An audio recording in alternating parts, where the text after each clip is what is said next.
قال اللہ تبارک و تعالی فی القرآن المجید والفرقان الحمید آمنت باللہ صدق اللہ مولانا العظیم و صدق رسولہ النبی الکریم اما بعد فاعوذ باللہ من الشیطان الرجیم بسم اللہ الرحمن الرحیم لو انزلنا هذا القرآن على جبل لرأيته خاشعا متصدعا من خشیۃ اللہ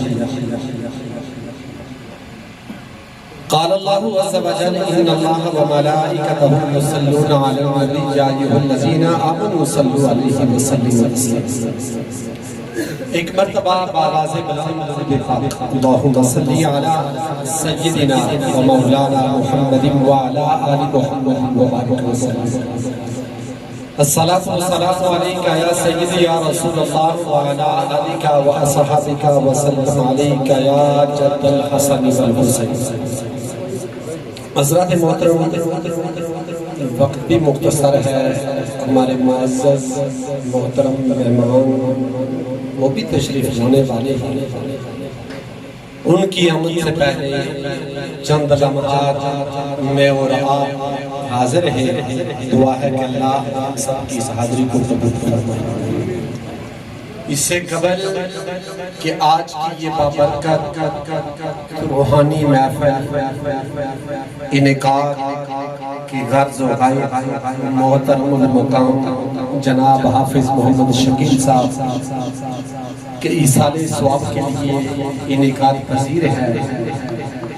دعا ہے کہ اللہ کریم اس محفل پاک کی تصدق سے محترم حافظ محمد شکیل صاحب کے اللہ درجات بلند فرمائے، ان کے جو بھائی مرحوم ہیں ان کی بھی اللہ بخشش و مغفرت فرمائے، ان کے والد گرامی اور بالخصوص ان کے بھائی محمد ضمیر صاحب جو بیمار ہیں، اللہ اس محفل پاک کے صدقے سے ان کی بیماریوں کو دور فرمائے، اللہ ان کو شفاء کاملہ عاجلہ نصیب فرمائے۔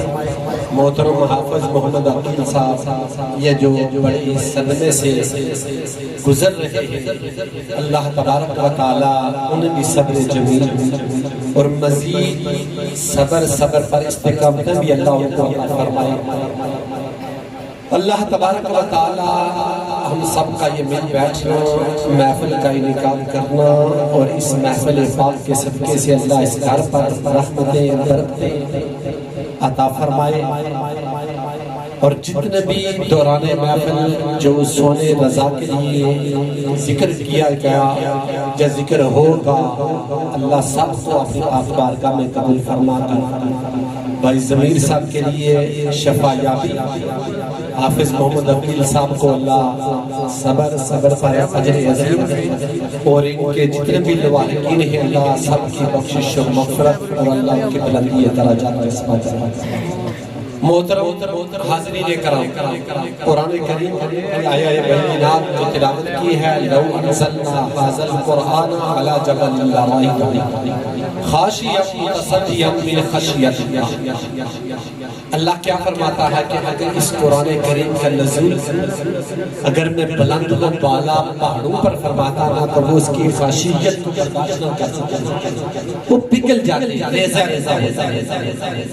ایک طرف قرآن کی خاشیت ایسی اور دوسری طرف قرآن کریم کے ساتھ نسبت تعلق وابستگی، اس کے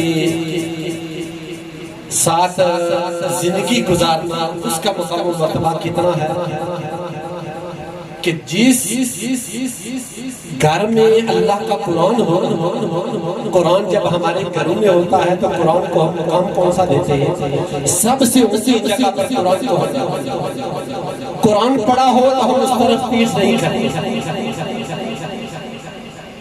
تو قرآن ہماری نظروں میں ہماری کیا سوچے ہیں، محدود سوچے ہیں، ہماری عقل کتنی ہے؟ بہت کم سی عقل ہے۔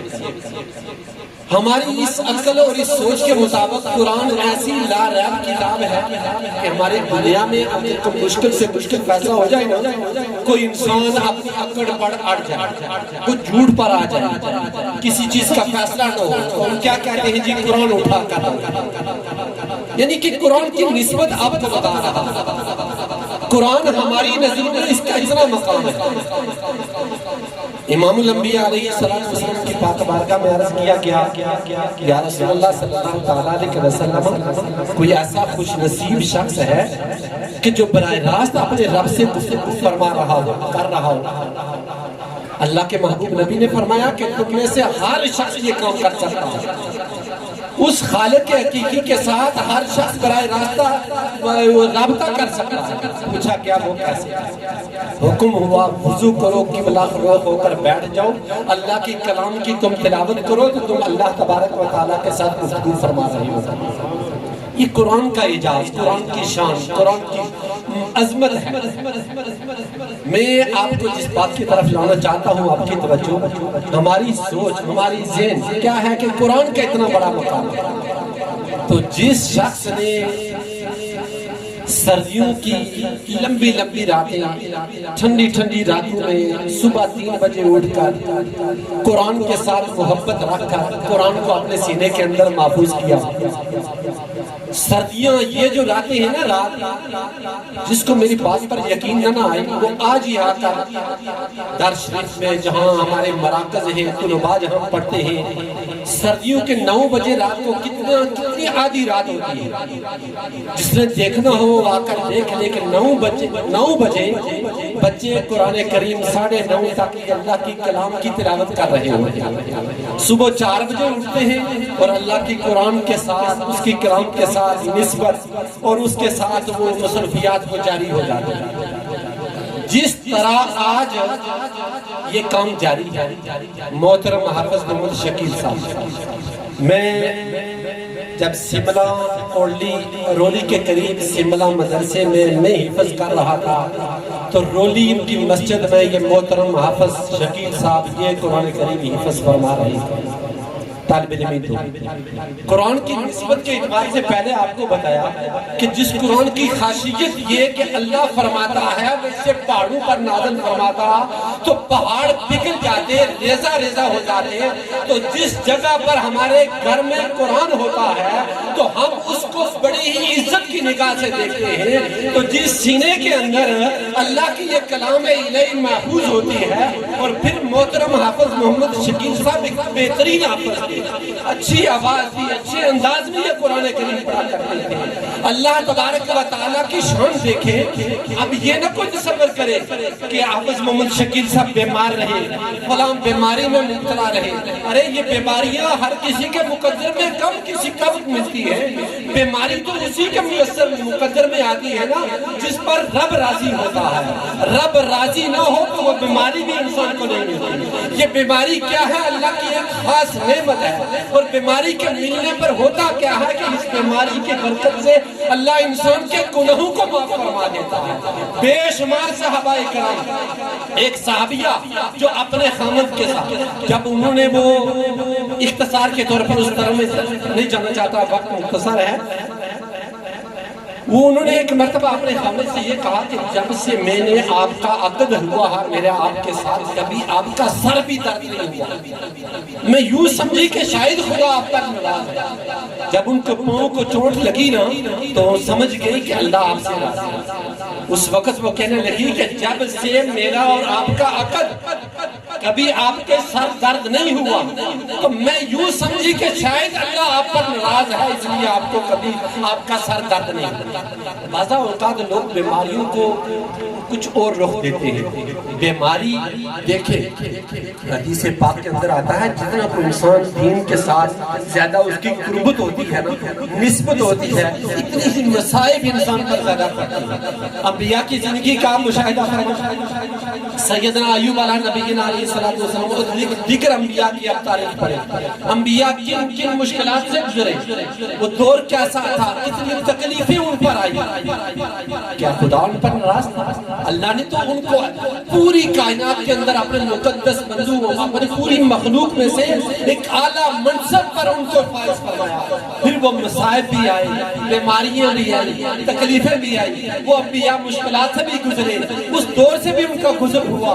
یہ کیا ہے کہ جتنا کوئی انسان مشکلات کے دور سے گزرتا ہے نا تو اللہ اس کو اتنا بلند و بالا مقام عطا فرماتا ہے۔ اور بے شمار حدیث مبارکہ بھی ہے کہ جب انسان کے مقدر میں اللہ نے کوئی ایسا منصب، ایسا مقام و مرتبہ جس پر رب اپنے بندوں کو پہنچانا چاہتا ہے، لیکن بندوں کی اعمال اس مرتبے کے لائق نہیں ہوتی، اللہ اس دنیاوی زندگی میں اپنے ان بندوں پر مصائب ڈالتا ہے، بیماریاں آتی ہیں، جب انسان اس بیماریوں کو برداشت کرتا ہے، ان مصائب سے گزرتا ہے، جب انسان اس مقام و مرتبے کے لائق ہو جاتا ہے، اللہ اس وقت اس کو اپنے پاس پہنچاتا ہے۔ قرآن کریم کی عظمت مشہور معروف حدیث مبارکہ ہے، آپ نے کئی مرتبہ سنی ہوگی، زبانی ہوگی کہ قرآن کو یہ کہا جائے گا کہ قرآن پڑھتا جا اور جنت کے مناظر طے کرتا جا، جہاں تیری آخری آیت ہوگی وہاں تیرا آخری درجہ ہوگا۔ یہ قرآن کا اعجاز، قرآن کی نسبت سے اللہ اپنے بندوں کو وہ مقام و مرتبہ عطا فرماتا ہے۔ اور ایک حدیث مبارکہ کے اندر آتا ہے جب کوئی شخص قرآن کریم کا علم حاصل کر رہا ہوتا ہے نا، دوران تعلیم ابھی اس کا حفظ مکمل نہیں ہوا، وفات آ گئی، موت ایک اٹل حقیقت ہے، چاہے دنیاوی اعتبار سے کوئی بڑے عہدے پر ہو یا دینی اعتبار سے بڑے منصب پر ہو، موت ہر ایک کے لیے اللہ نے رکھی ہے، انبیاء کے لیے بھی ہے، بادشاہ کے لیے بھی ہے۔ موت کے لیے کوئی مال و دولت، زہد و تقویٰ، یہ کوئی ایسی کوئی چیز نہیں ہے کہ جس کی وجہ سے انسان کی موت میں، انسان کی زندگی میں تاخیر ہو جائے، انسان کو قیامت اس کو زندگی میسر آ جائے، یہ نہیں، موت اٹل ہے۔ لیکن خوش نصیبی والی بات یہ ہوتی ہے جب انسان اس دنیا سے جائے، ایمان کے حق نہ جائے، انسان کو جو اللہ نے زندگی عطا کی ہوئی ہو، اور جب انسان اس زندگی کو اپنے مولا کی رضا کے مطابق جب گزارتا ہے نا، تو ایسی زندگی گزار کے جانا، جب اس دنیا سے وہ جاتا ہے نا، تو اللہ تبارک و تعالیٰ وہ اس کی منازلیں، وہ آخری جو زندگی ہے اللہ اس کے لیے بہتر فرما دیتا ہے۔ تو جب کو بندہ دوران تعلیم قرآن کریم کی تعلیم حفظ کرتے ہوئے وفات پا جاتا ہے، قرآن کریم ابھی مکمل نہیں ہوتا، تو یہ حضرت ابو ہریرہ صحابی رسول فرماتے ہیں کہ اللہ اس بندے کی قبر پر ایک فرشتہ مقرر فرما دیتا ہے جو قرآن کریم کی تلاوت اور قرآن کریم کی اس کا حفظ جو ہے وہ قبر میں اس کو پورا مکمل قرآن کریم یاد کروا دیتا ہے۔ ایک حدیث مبارکہ یہ بھی ہے جب کوئی بندہ قرآن کریم کی حفظ کرتا ہے، اس کے حق ہونے کو حق مانتے ہوئے اس پر اپنی زندگی بسر کرتا ہے، جب یہ اس دنیا سے چلا جاتا ہے، قبر میں اسے رکھا جاتا ہے، تو قرآن اندر فرشتے آتے ہیں، حساب و کتاب عذاب والے، دایاں جانب بایاں جانب جس جانب بھی جاتا ہے قرآن آ گیا۔